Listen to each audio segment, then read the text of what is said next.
About 6 months ago, I moved across the country to a new state where I have a lot of friends and family. I posted about my move on Facebook and Times Michael, a Facebook friend, an acquaintance I had met once or twice through other friends, reached out to tell me he happened to be moving to the same city and asked if I would want to get together sometime. I agreed, and after we had both moved and settled, we met up. We became friendly and started hanging out semi-regularly.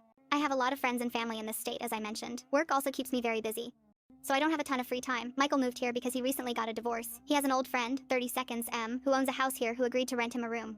They also have a third roommate, 30 Seconds M. Michael does not have a job, so he has a lot of free time, and he is usually the one to initiate hangouts. So, Michael loves to cook. The very first time we got together, he came to my place and cooked dinner.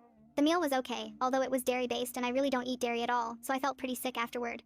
I was also pretty specific about a certain ingredient that I don't really like, but he was insistent that he needed to use it for the dish. Whatever, no biggie. However, as time went on, every time Michael would invite me to hang out, he wanted to cook. Either he wanted to come to my place and cook, or he wanted me to come over and he would cook for me and the roommates and their significant others. Each time I ate Michael's cooking, I began to think more and more that I really just could not stand it. The first time he cooked for me and his roommates, I noticed that everyone at the table was silent when eating and no one else commented on the food until he would eagerly ask, "How is it?" and get some sort of lackluster praise. He did this at least 3 times during the meal. Probably the worst was the time no one could finish their plate, and everyone made excuses for why they were just so full they couldn't finish the meal.